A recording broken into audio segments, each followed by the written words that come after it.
রাধে রাধে বন্ধুরা, নমস্কার। তোমরা সকলে কেমন আছো? আশা করি সকলেই খুব ভালো আছো। আজকের খাবার নিয়ে আবার হাজির হয়ে গেলাম। চলো আজকের থালিতে কি কি রয়েছে এক ঝলক দেখে নিই।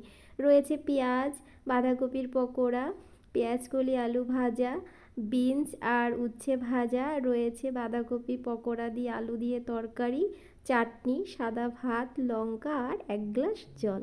তাহলে চলো খাবার শুরু করে দিই। তরকারির বাটি আর চাটনির বাটিটা সরিয়ে দিলাম যাতে খেতে সুবিধা হয়। আরে হ্যাঁ, আমার অনেকক্ষণ পর মনে হলো আমি মনে হয় পাঁপড়ের কথা বলিনি। তাহলে অন্যায় হবে পাঁপড়ের প্রতি, বলো?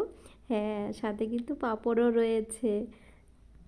ওহো, বাঁধাকপির পকোড়াটা না খেতে দারুণ ছিল। আমাদের বাড়ি পেঁয়াজকলি আলু ভাজাটা অনেক দিন পর হলো।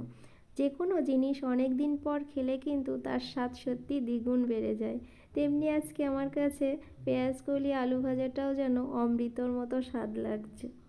আর আমি যখন খেতে বসেছি তখন বাঁধাকপির পকোড়াটা না ঠান্ডা হয়ে গেছিলো। যদি গরম থাকতো না আরও টেস্টি লাগতো। তবুও বলবো একটা অন্যরকম স্বাদ ছিল। এটার মধ্যে না কর্নফ্লাওয়ার আর ডালের পেস্ট দিয়ে ধনেপাতা কাঁচা লঙ্কা দিয়ে ভেজেছি। আজকে কিন্তু কোনো পেঁয়াজ রসুন দেইনি। রান্না নিয়ে আজকে তোমাদের সাথে ছোট্ট একটি কথা শেয়ার করি। তখনকার কথা যদি বলি তাহলে বলবো আমার রান্নার হাত খুবই খারাপ ছিল। কারণ তখন আমি পরিমাণ বলতে কিছুই বুঝতে পারতাম না। এখন যেমন রান্না করতে করতে আইডিয়া হয়ে গেছে কতটা ঝাল নুন দিতে হবে, তখনকার পরিমাণটা একদমই বুঝতে পারতাম না। তো সেই কারণে রান্নাও কিন্তু অতটা ভালো হতো না। আজকের তরকারিটা যেন একটু ফ্যাকাশে, কেন বলো তো? কারণ আজকে আমি কাঁচা লঙ্কা দিয়ে রান্না করেছি। শুকনো লঙ্কা কিংবা কাশ্মীরি লঙ্কা কোনোটাই ছিল না, সেই জন্য দিতে পারিনি।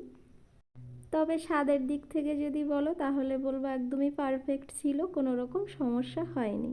অনেক তো গল্প করলাম, খাওয়াও প্রায় কিন্তু মাঝপথে। আমার ভিডিও কি তোমাদের ভালো লাগে বন্ধুরা? তাহলে কিন্তু অবশ্যই লাইক কমেন্ট করো। আর যদি একটু বেশি ভালো লাগে তাহলে সাবস্ক্রাইব করে আমার পাশে থেকো। অনেক তো গল্প করে নিলাম তোমাদের সাথে, চলো বাকি খাবারটাও এবার আস্তে আস্তে শেষ করে ফেলি।